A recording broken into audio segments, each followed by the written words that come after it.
In the last few years, the sex industry has moved into Soho in a big way.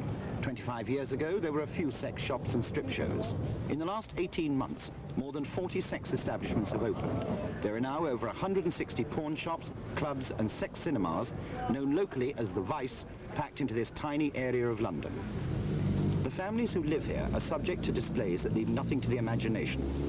Sex is big business, but is it now beginning to signal the end of what is perhaps central London's last village? Many of the people here now feel their livelihoods are threatened. I was looking for staff and I had to interview a young lady, a 17-year-old girl, who was coming here, and as she didn't turn up, I got rather worried and I thought, well, I'll contact her aunt who was going to bring her and find out why she didn't come. And she said, oh, but we did come. But when we got to Soho and I saw all that was going round, I wouldn't dare let her come and work in your shop. And so, of course, I can't get staff. The people don't want to come to work with all this filth around here. I was born in Soho 65 years ago, and it was a very nice little village. One could go to the theatre, come home at night, go out to dinner, with nothing happening at all. Unfortunately now, one can't do these things. This is the Soho that the residents want to preserve. Quiet streets where there still remain some of the specialist shops which were started years ago by many of the families who still run them and live there. Well, why is it they can turn a fish shop into a that was Rubens into a sex cinema then? Lou Walters was born in Soho 60 years ago. He and his wife still make bespoke suits. More respectability.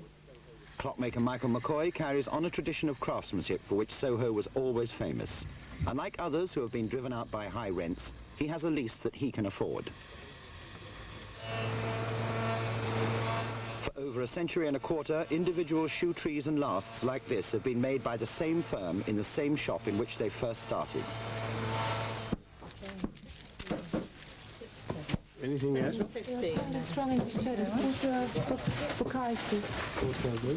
Valentino Vierzani is one of the 3,500 people who live in Soho.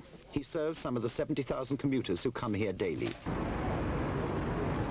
This is what the residents and many members of the public are complaining about. The explicit sex aids and pictures on open display. Sex shop owner Chris Holloway. As far as indecent display goes, I think they've got a point as far as if you're showing something which would offend somebody, then yes, I agree, I think it's a good idea. But when the problem is the definition of indecency. And what's indecent? Is a tit indecent? Is a bum indecent? There's no definition. The law doesn't cover a definition at the moment. The sex shops may complain about bad times and financial ruin, but it's not they who are being forced out. For nearly 50 years, the hamburger delicatessen in Brewer Street was famous for smoked fish. Massive rent demands, the increase in Soho's sex industry, plus they claim harassment for them to get out, made the owners decide to move. They sold their lease. On January the 31st, they packed up. The business was no longer viable. Fewer customers were coming to buy their smoked salmon because of the sex displays that surrounded them. Yeah, well, it was like a little village round here when I first come here, and we used to, you know, have a natter to the customers and the shopkeepers, but there's nothing now. Nothing now, is it? Don't even know anybody round here now to talk to. What with all the flashing lights and that? I'll tell you what, it'd be nice if they had some for women, though, with men, naked men, wouldn't it, for a change? Well, it's all for men, isn't it? Yeah, it is. Yeah. Never mind, we'll be glad to get out of it. For 26 years, Kramer's was another local business which sold high-class shoes here in Walker Court off Brewer Street. Their lease has been bought by Paul Raymond. In my view, of course, there are far too many sex shops. But of course, this same thing happened some 20-odd years ago when I first started. And I was one of the first running what one would have called in those days a strip club, which were no longer under that term. But I think around about 59, 60, there must have been about 37, 38 strip clubs. And there was a big hoo-ha then. But what about the little shops that are being driven out? I mean, I have been told that you yourself have bought the shoe shop next door, and other people are buying up all the other little retail shops that help make this a community. Well, firstly, can I answer about me buying out the lease of Kramer's shoe shop? Firstly, I own the freehold of all around here. And I heard that Kramer's were going to sell their lease, which they had a right to do. I didn't want it to be turned into a sex cinema or into a sex shop. So I then bought out the lease. And I can tell you this, that I was offered £70,000 a year rent for that shoe shop, and I have refused it. Am I allowed to ask you who offered it to you? You may ask me, but I'm not prepared to reply. But also not one, but 2 or 3 people, and I have refused it. Coming into some of the other places, I hear that people who have bought out their leases, of course, have paid them a big price. So it's really not true to say they've been forced out, they've been bought out. But a rent offer of £70,000 a year is massive money. Local shopkeepers cannot afford the kind of rents that the Vice is willing to pay. The Soho Society is fighting back. Before we know where we are, the butcher shop will go, the supermarket will go as well. I mean, it really is a problem in Soho, and we may talk as quietly and pleasantly, but we are very angry in Soho, and it is a question of what we're saying here. You know, must Soho die? Because never mind the change of use or everything, you have controls over frontages, over facades. There is law that enables you to take action against facades and fascias treatments. You could serve stop notices on these premises. I rang up your planning department every day for a week, the area planning officer concerned, when the roundhouse was being converted into illegal use. Nothing happened for that week. I have rung up the planning office and said, there's work going on at Hamburgers at the moment, it's illegal. There are estate agent signs in this area which are illegal, they're oversized, no planning permission, no action taken. I've got no axe to grind against the sex industry particularly. I just see a total disregard for the law, which is compounded by the City Council's refusal to deal with it. So far as enforcement is concerned, unfortunately, we have to apply the law as it applies. And I'm afraid one just cannot go on, much as though one would like to. One just cannot go, as it were, nail an enforcement notice on the door. We have to go through procedures. Now, take the roundhouse. We served a stop notice, we served an enforcement notice, and we took it to court. And when we got to court, because the right person hadn't got had not received the enforcement notice, the whole thing had to be adjourned. That's not our fault. If you want the law changed, and we all want the law changed, I think you've really got to enable us to be able to take speedy proceedings. And the only way you can do that, or one of the ways which you'd like to do, first of all, would be able to serve a notice before an illegal use has started. We have now to wait until the use has actually started before we can take any action. This was the Roundhouse pub. It changed last year to an arcade and sex cinema. Westminster served an enforcement order claiming an illegal change of use. It was ignored. They then served a stop notice to close it down. It was also ignored. The court would not hear the case because the summons hadn't been served on the owner. The council couldn't find him. Last Friday, the owner was brought to court. The case was adjourned. Until it's heard, Caesar's Palace stays open. You notice that the signs now are showing clearly that a change of use can be expected here. Westminster's planning officers inspect Soho regularly. Work is already underway at the hamburger delicatessen, and they're worried about its future use. But they'll find it hard to take any action. In England, by law, you can't search the land registry without the owner's permission. And if the owner can't be found, a stop order cannot be served. It's likely to be introduced. Looks like cinema booze, doesn't it? That's right. Yes. That's right. But could you have your officers come here? I would suggest at least every other day. Certainly when they're in the area.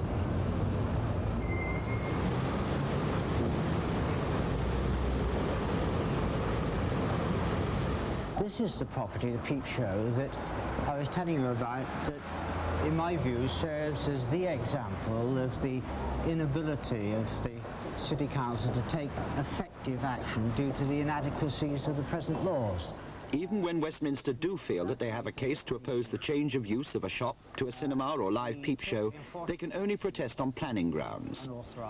In a case like this one, Westminster don't have the only say. It's the GLC who award the music, dancing and cinema licenses. In connection with the business. We oppose the grant of that license. And notwithstanding the fact that the GLC had fairly recently refused this firm a license in respect of a similar property just around the corner, number 6 Burr Street, this license was granted. quite frankly, I find that decision most incomprehensible. In 1978, we also took action against the live peep show in Brewer Street. That would be in January 78 for unlicensed public dancing. And the manager, Remy Shimon, the summons was not served on him. The defendant had returned to Israel. I must say this report that we've got coming to committee. Brian Cassidy is vice chairman of the GLC Public Services Committee. He and an officer discuss the problems they have had about licensing premises. A rather interesting point about number 6 Brewer Street, because I noticed that in July 1978 we had John Lucy down as the organizer, and then in 1979 we had Pamela Kern down as organizer, and then we also had Lou Star Limited down as the organizer. Who really does run the place? I doubt if we know. But even though the GLC has problems in sorting out who occupies which premises, they can still award licenses to a sex business which is opposed by the local council. Why did they grant a license to the live peep show in Walker's Court? Well, there was a difference there. First of all, in the case of Brewer Street, we didn't want to see another place added. The City of Westminster strongly objected on planning grounds. In the case of Walker's Court, of course, it's right by another well-known establishment, and so the view was taken by the panel on that occasion that as, in a sense, the precedent had been established in Walker's Court, why not let it be followed? So if both Westminster Council and the GLC, by sticking to the letter of the law, find it difficult to stop the spread of the vice in Soho, who can? The police try. Last year, in 287 cases, they seized £125,000 worth of material from Soho. In 1979, their haul was £82,000. Here they raid a hardcore porn cinema in Soho. After a matter of minutes, they take away the projectors and the equipment that the cinema was using. On the same day as this raid, the former owner of this same-sex cinema was in court as a result of a previous raid. The jury acquitted him and found the films not obscene. The judge accused the police of attempting to impose censorship by frequently raiding the same place. The police say their task is now made harder by the difficulty of defining obscenity. Earlier on that day, the police had also raided a sex shop across the road, the Taboo. You can have all that stuff back. They removed thousands of pounds worth of the stock of films and video cassettes. They now return various papers and accounts to the manager of the shop.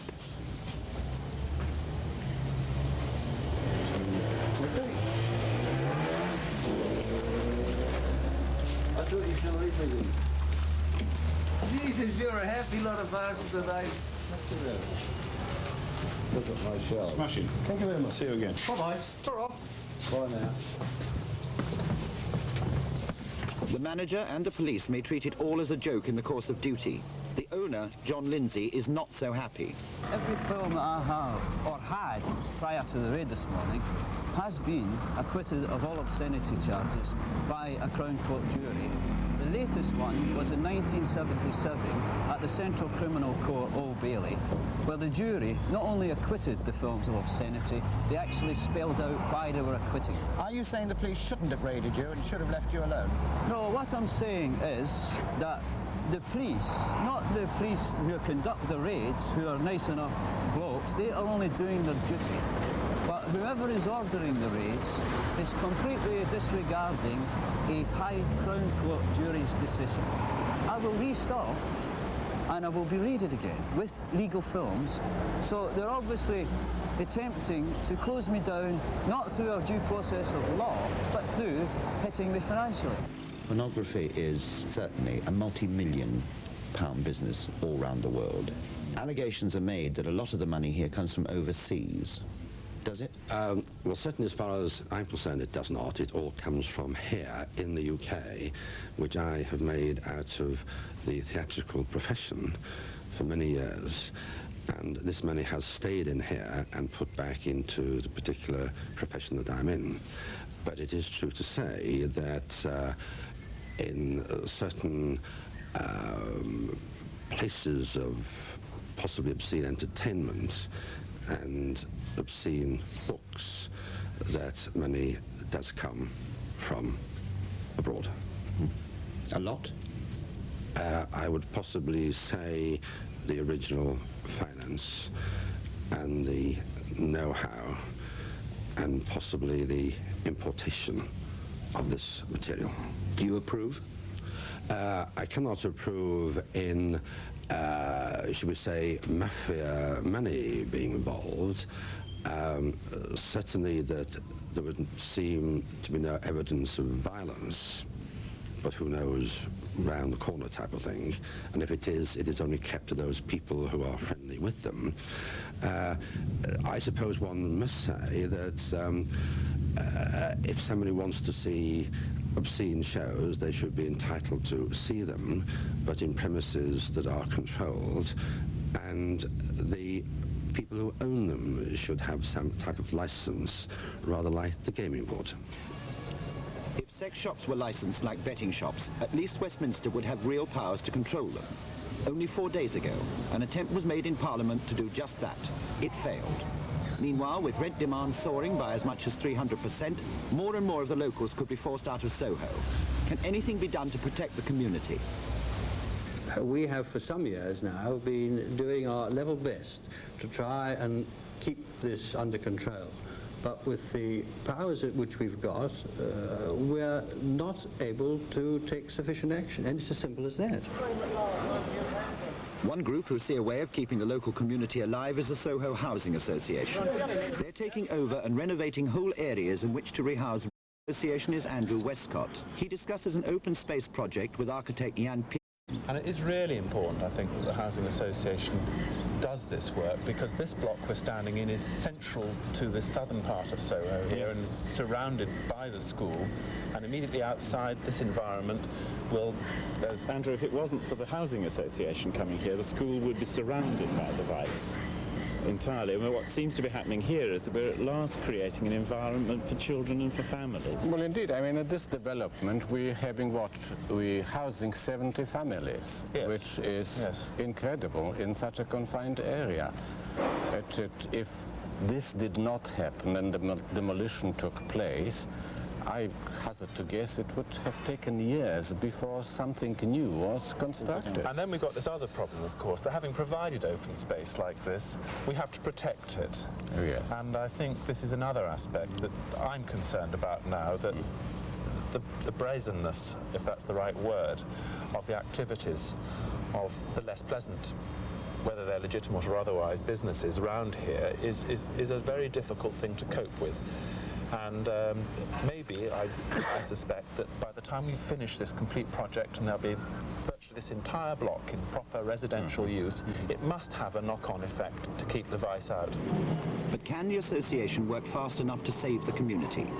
With the laws as they stand now, and the enormous and easy profits to be made from sex, Soho seems doomed. Whilst making this film, Hamburger changed in 3 weeks into the Astral, selling hard porn videos and books and showing hard porn films on the premises. Although not a sex shop, Kramer's, the ex-shoe shop, has been let on short lease to a company selling records and arcade machines. It was converted in 2 weeks. The Soho Society will meet the Environment Secretary next week, and a bill to make it easier for the police to prosecute over indecent displays is now before Parliament. But will Soho survive? Thank you.